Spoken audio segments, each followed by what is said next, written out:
No, I'm good.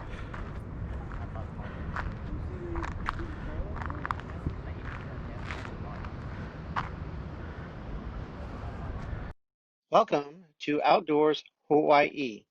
Today, for me anyway, is Friday, January 15th, and we will be participating in the 2021 Virtual Remembrance Day Walk in observance of Dr. Martin Luther King Jr. Our walk will be to the Hawaii Pink Pillbox. Let's get started.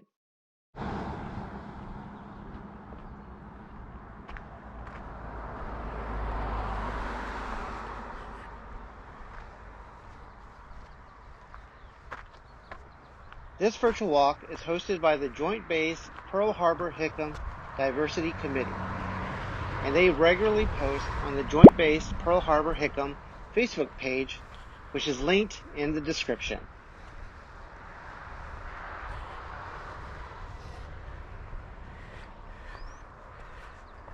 The walk is supposed to be 2.5 kilometers, an observance of Dr. Martin Luther King Jr.'s leadership and impact on U.S. history. 2.5 kilometers is a little over 1.5 miles.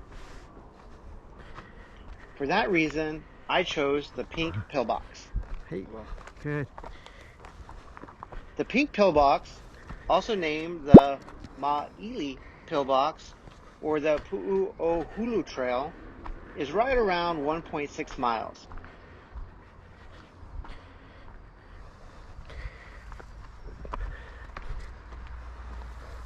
Thank you.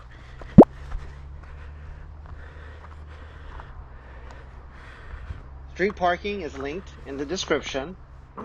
There's not an exact street address, but you can easily see the trail entrance after one or two slow passes.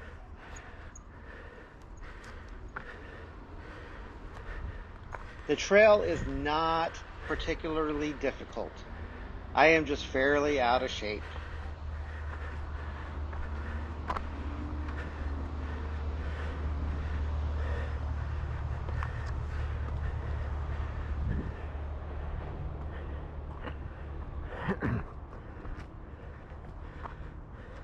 While many view Martin Luther King Jr.'s day as a day off, many people see it as a day on. It's an opportunity to start your year in the spirit of volunteerism and service, continuing the legacy of Dr. King, who spent his life working to better the lives of others. Dr. King's first known visit to Hawaii was over 61 years ago. After attending the National Baptist Convention in San Francisco and speaking in Los Angeles, Dr. King flew to Hawaii, arriving just 3 weeks after Hawaii became the 50th state. During the visit, Dr. King stood before the very first special session at the state legislature at the state capitol, the Iolani Palace, and thanked the people of Hawaii for offering the nation a noble example of progress in the area of racial harmony and justice.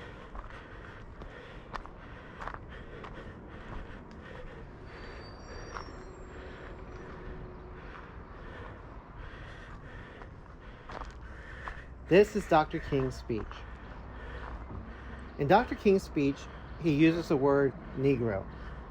When I narrate the speech, I will use the word Black American. This is Dr. King's speech. Mr. Speaker, distinguished members of the House of Representatives of this great new state in our union, ladies and gentlemen, it is certainly a delightful privilege and pleasure for me to have the great opportunity, and I shall say it is a great honor to come before you today and to have the privilege of saying just a few words to you about some of the pressing problems confronting our nation and our world. I come to you with a great deal of appreciation and great feeling of appreciation, I should say, for what has been accomplished in this beautiful setting and in this beautiful state of our union. As I think of the struggle that we are engaged in the Southland, we look to you for inspiration and as a noble example where you have already accomplished in the area of racial harmony and racial justice what we are struggling to accomplish in other sections of the country. And you can never know what it means to those of us caught for the moment in the tragic and often dark midnight of man's inhumanity to come to a place where we see the glowing daybreak of freedom and dignity and racial justice. People ask me from time to time as I travel across the country and over the world whether there has been any real progress in the area of race relations, and I always answer it by saying that there are three basic attitudes that one can take toward the question of progress in the area of race relations. One can take the attitude of extreme optimism. The extreme optimist would contend that we have come a long, long way in the area of race relations, and he would point proudly to the strides that have been made in the area of civil rights in the last few decades. Bit it. Oh, Gotta go. it's all right.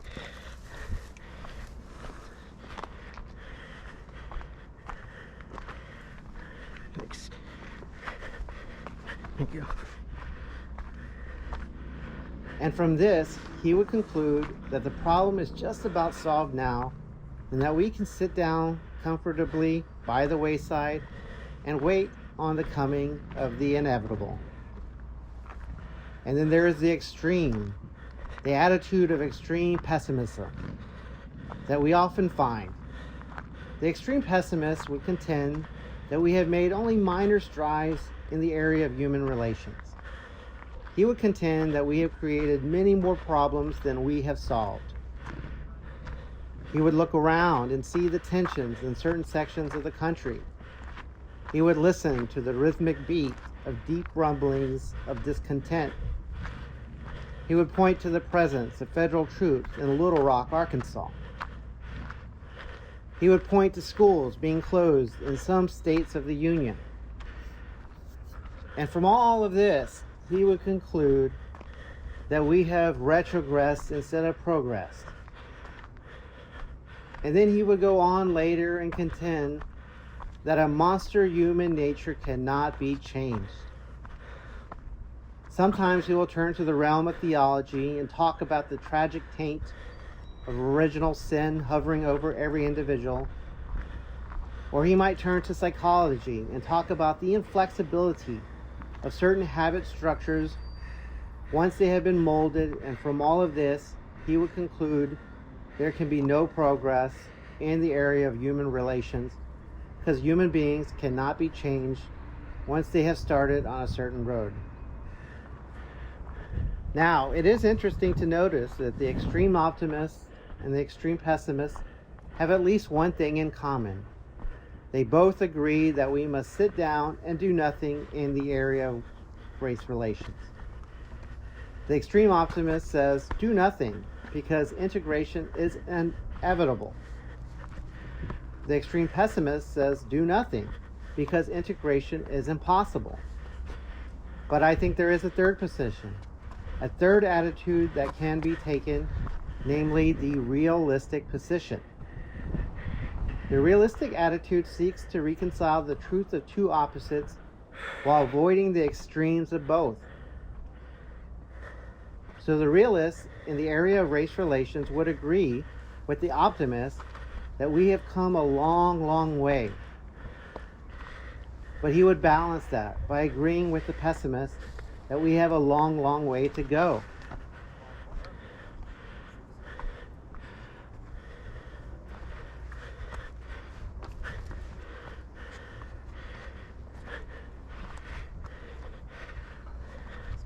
Thanks. Thank you. Yeah.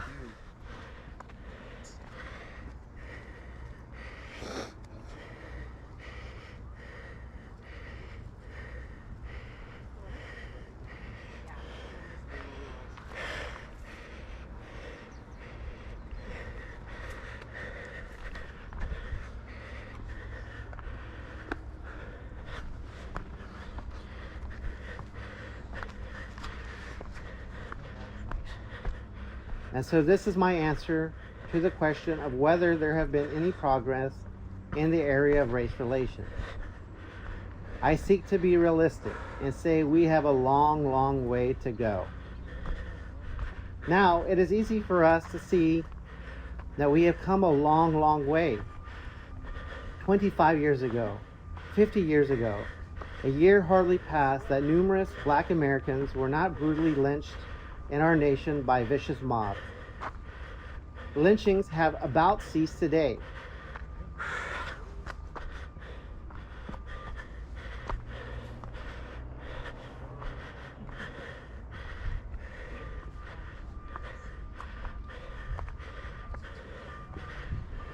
Actually, I was still dead when I was a kid also. Yes.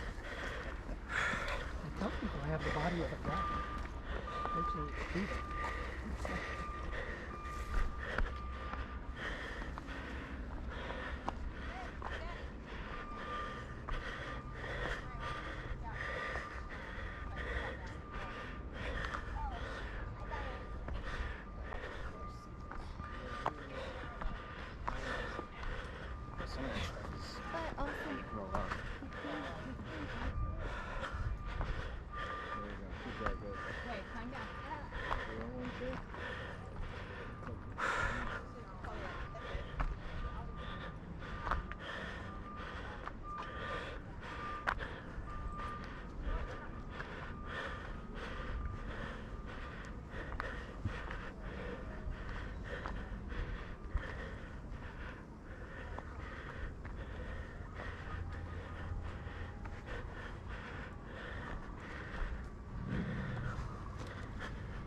Hi. Come here, get out of the way. He's like, who's that?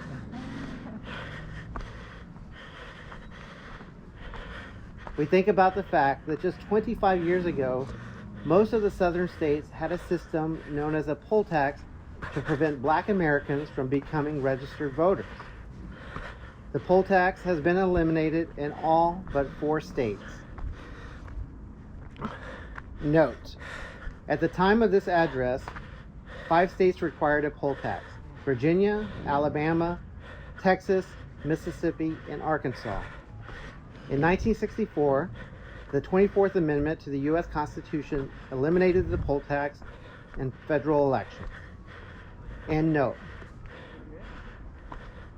we think about the fact that the Black American is voting now more than he has ever voted before.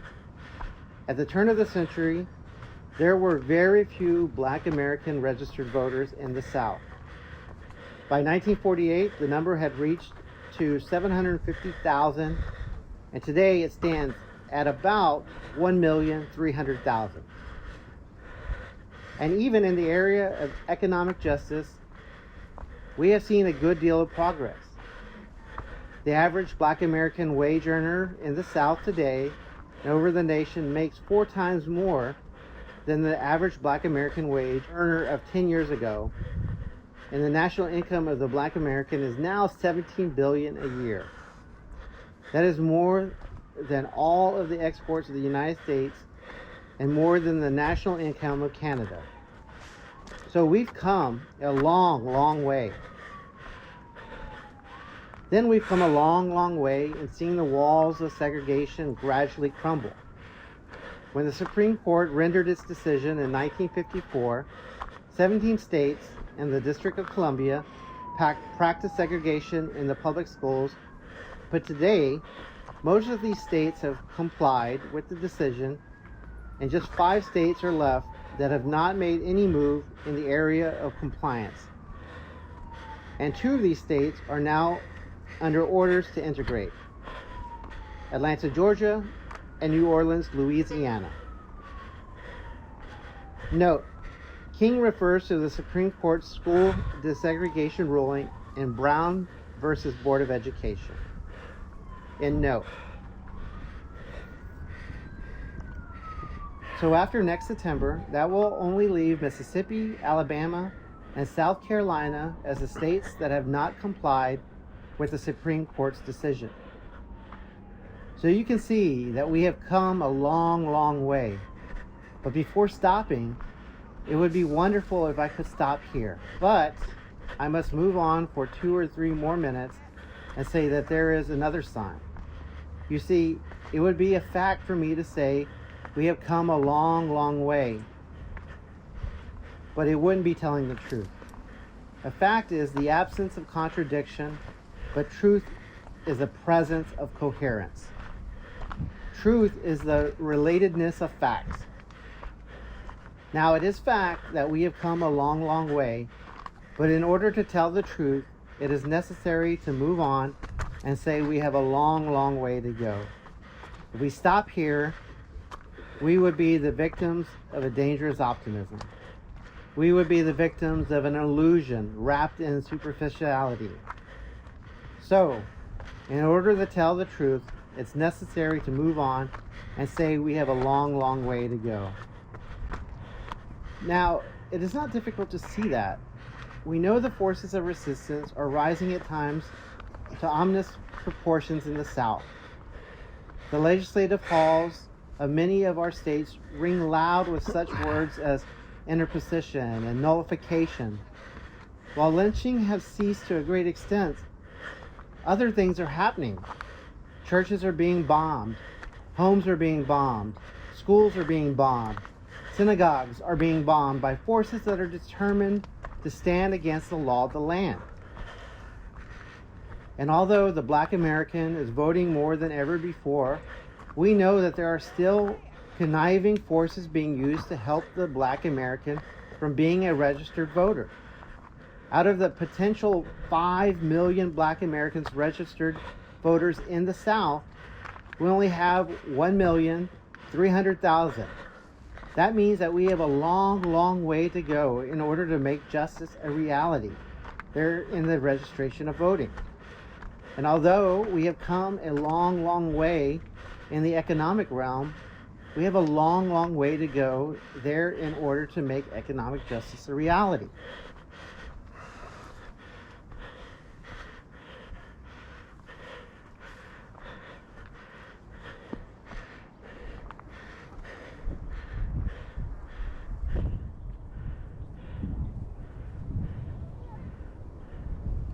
And then, segregation is still with us. Although we have seen the walls gradually crumble, it is still with us. I imply that, figuratively speaking, the old man's segregation is on his deathbed, but you know history has proven that social systems have a great last-minute breathing power, and the guardians of the status quo are always on hand with their oxygen tents to keep the old order alive. And this is exactly what we see today. Hey. Morning. Morning. So segregation is still with us. We are confronted in the South in its glaring and conspicuous forms. We are confronted in almost every other section of the nation in its hidden and subtle forms. But if democracy is to live, segregation must die.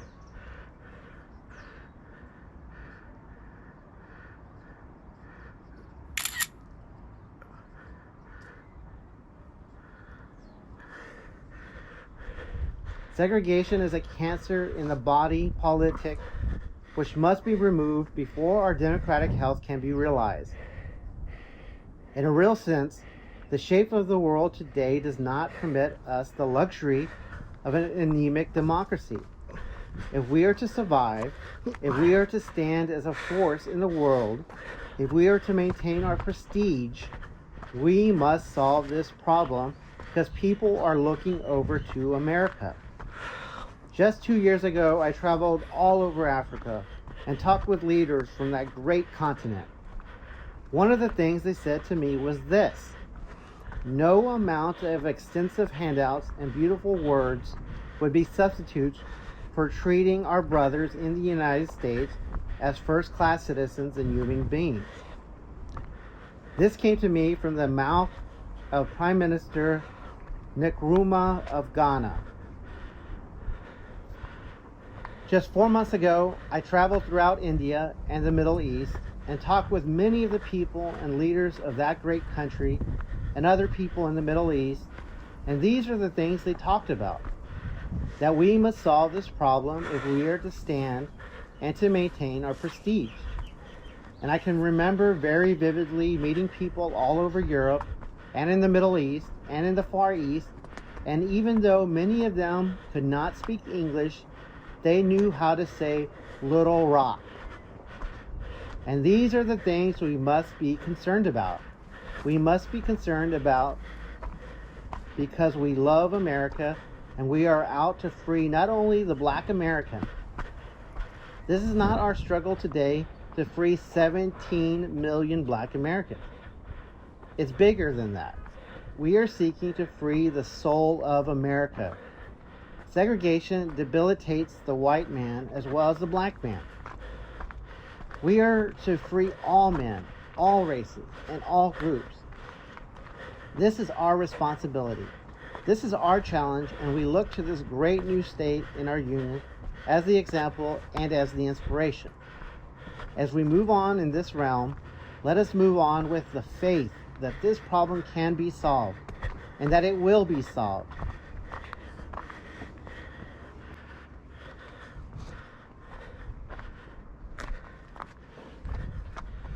Go ahead, yeah, sure. This thing's tough, man.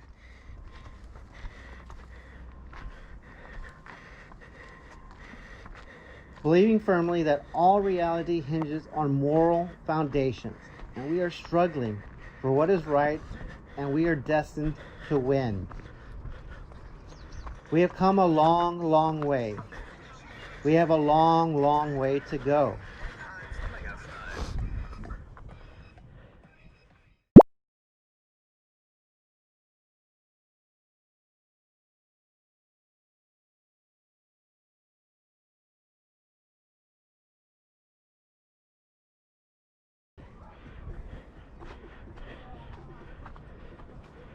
I close, if you will permit me, by quoting the words of an old black slave preacher.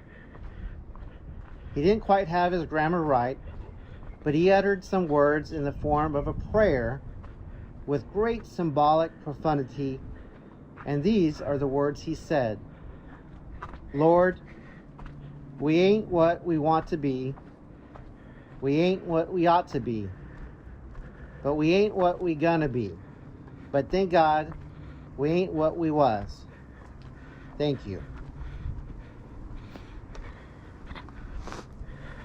And that was Dr. King's address to the Hawaii House of Representatives of the First Legislature, 17 September 1959. That was not his only address in Hawaii. On February 19, 1964, almost 57 years ago, Dr. King addressed the Kauai'ahao Church for annual God and Country service.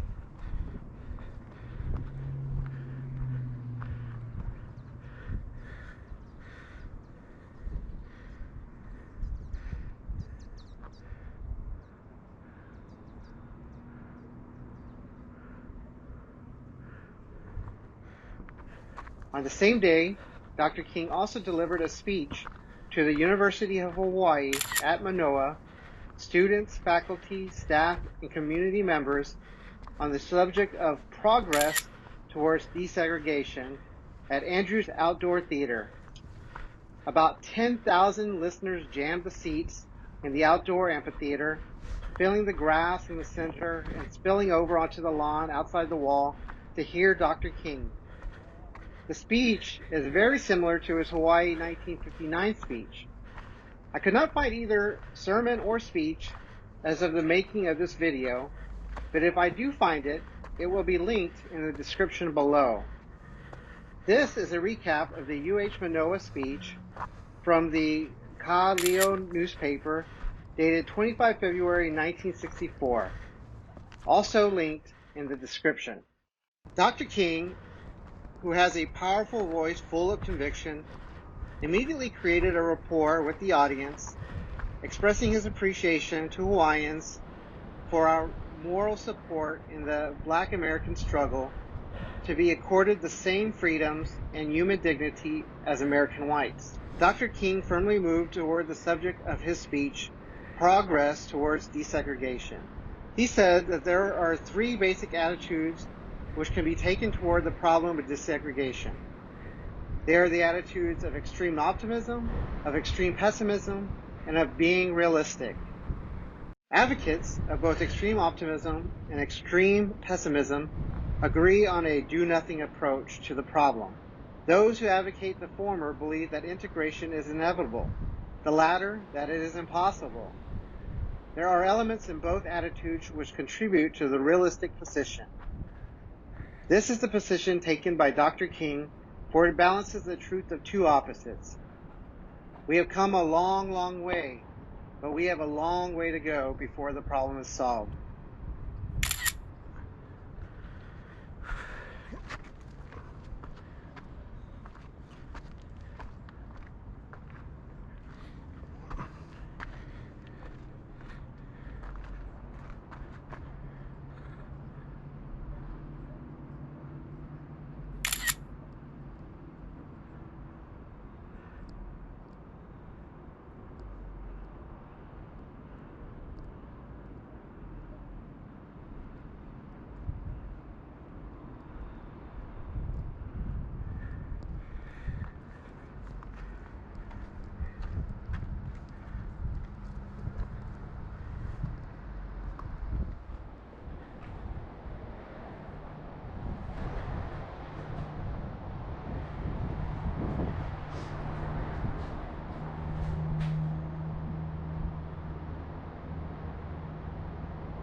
Take a video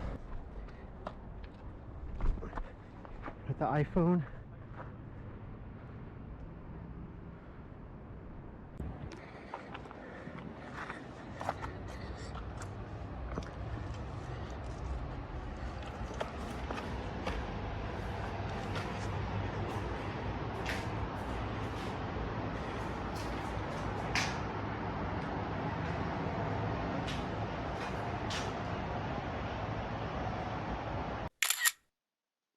So, a lot to see in this snapshot. 1. Inspiring quotes that Dr. King himself would be proud of. Sending good vibes, the best is yet to come, love you, please stay safe, respect. And even smile, you're loved, with your spelled incorrectly. 2. An artist tagged their work here. Hashtag Mel's Blessings. And 3. The Global Angel Wings Project, which started in 2012 by Colette Miller to remind humanity that we are the angels of this earth.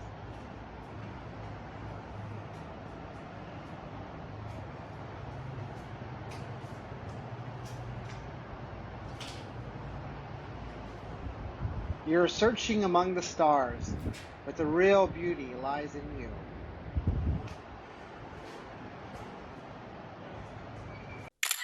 More inspiring quotes.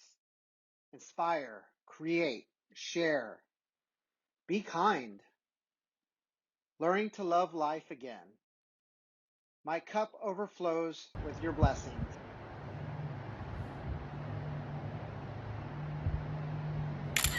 Choose to be free.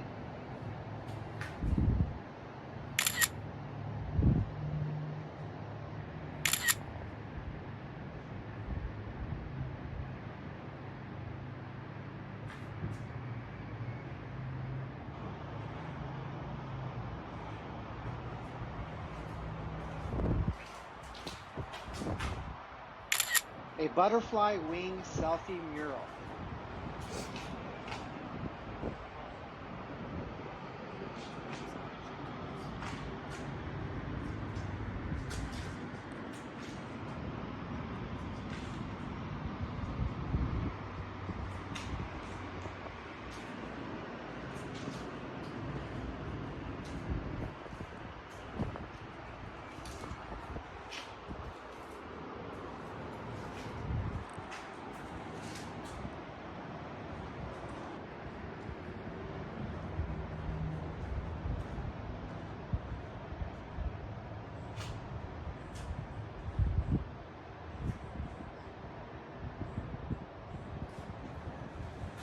Good vibes only. Be the energy you want to attract. You are my sunshine.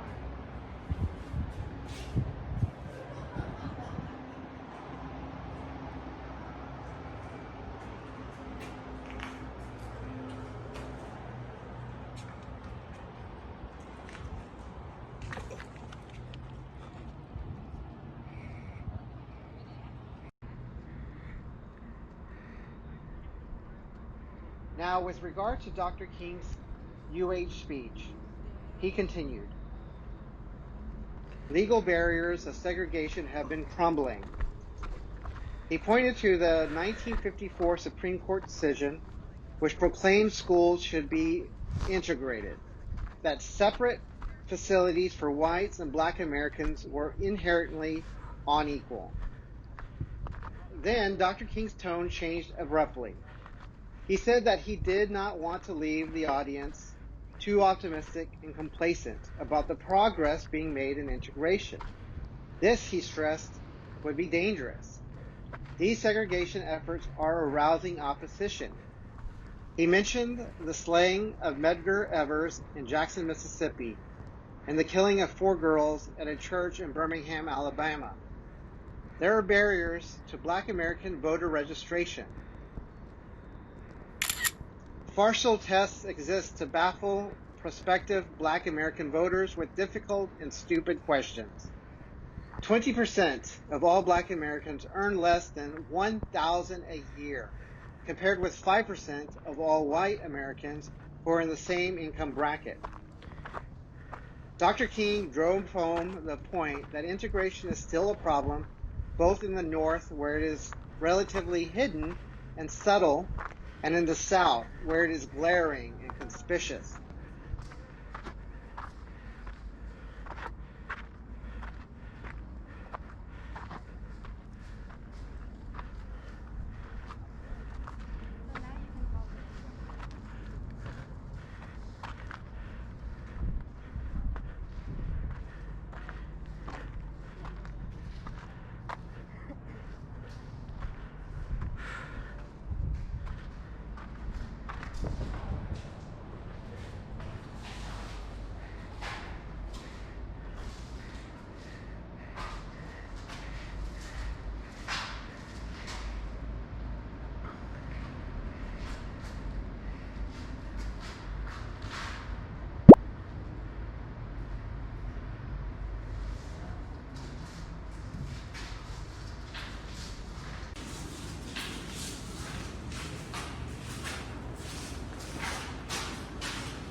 do I do? It doesn't look the same as the reference photo. What do I do? Bend What your do side, you bend do? your side. What do I do? He went like this, right? Yeah. Was it that? Oh my god. I'm at my side. Did you get the other place? Maybe it was up here.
Is there anything over there? Never been here. The No. ladder to get down. Yeah, you can get down in here. On the ladder. Oh man, I need to get a GoPro. Greg never uses his. He might be able to buy it off. Well, this is the place to do it, honestly. Like Hawaii, the place No, to do it. nice. Let's do it.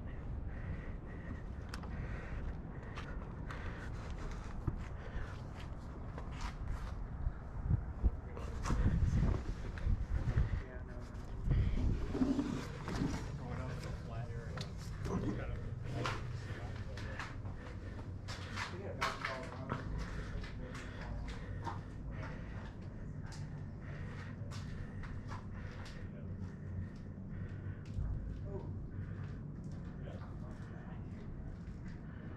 No, that was just suggesting. Now that's not in the code standards. Circular buildings down there.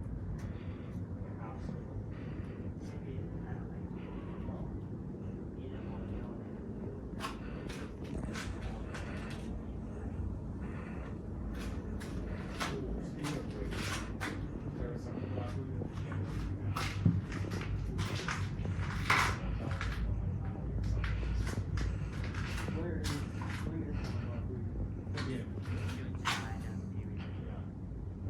Where is my sister's wedding is in Florida. Oh,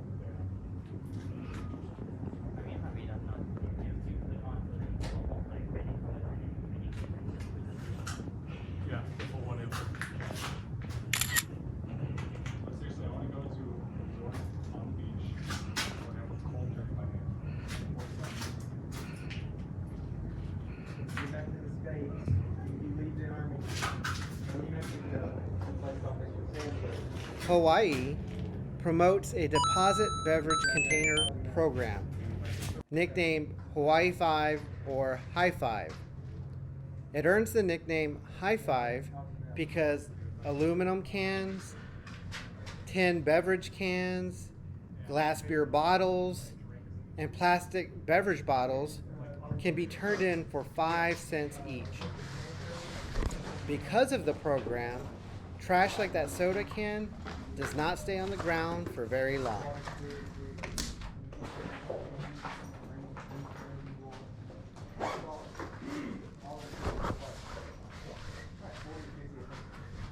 Always when you're all day, drinks come to you, food comes to you. For an entire day. Holy shit, what you got to get to your zone? Count me.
Now, with regard to Dr. King's UH speech, he continued.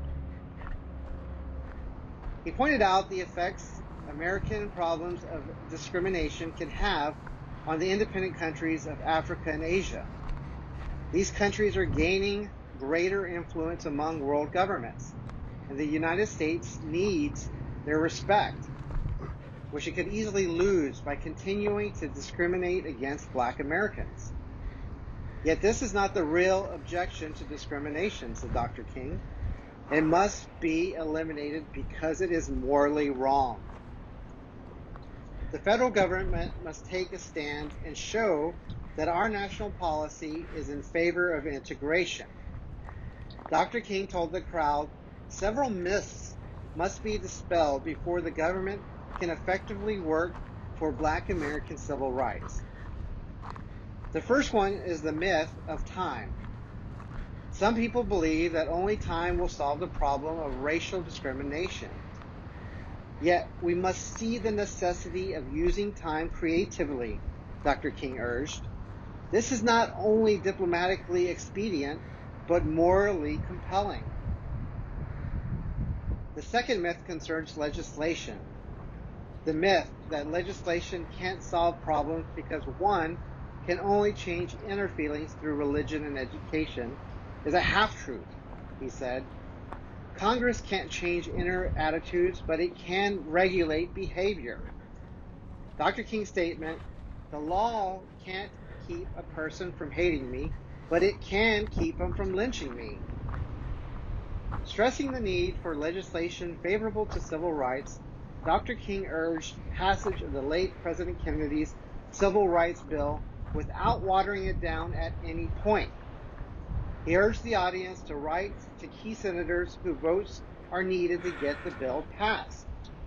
Then he discussed the principle of nonviolent action implied by those working for Black American rights, which he said is a powerful weapon. It is a calm but unwavering force. You develop the inner conviction that there are some things so worthful, so internally true, that you can die for them.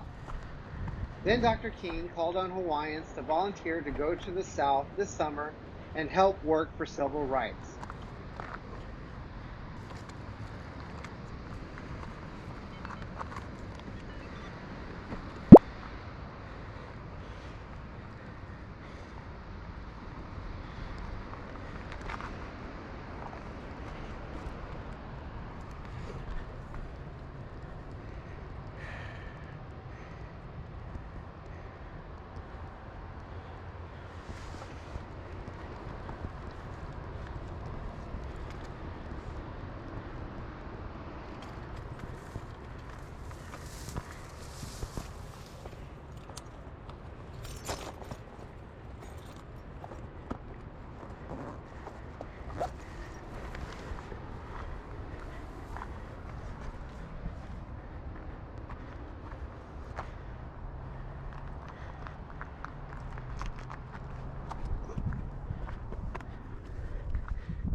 Closing optimistically, Dr. King said, I believe that deep down within our nation, in spite of difficulties, there is a desire to move on towards integration. He quoted some lines from songs which are sung in the South wherever people are quietly demonstrating for the rights of Black Americans. He spoke movingly of their theme song, We Shall Overcome.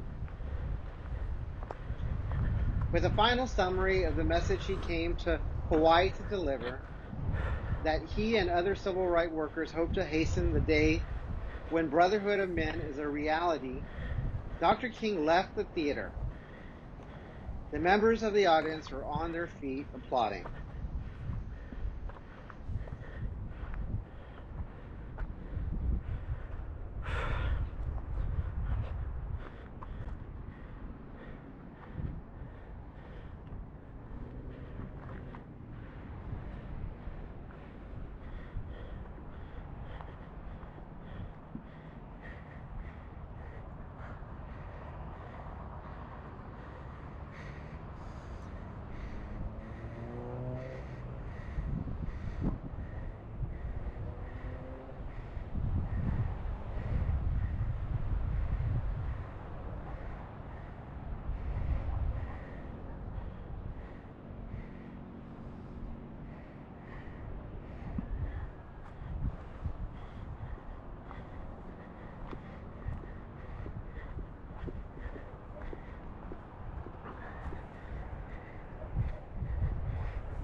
All right. Well, that is it. We're at the top. Well past the top, actually. Well past the 5 pillboxes. Now it's time to head home. Well, time lapse to return since we've seen everything already. Please be sure to take this time to like and subscribe.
All right.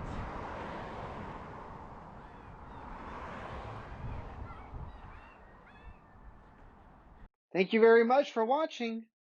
That's it. Please like and subscribe.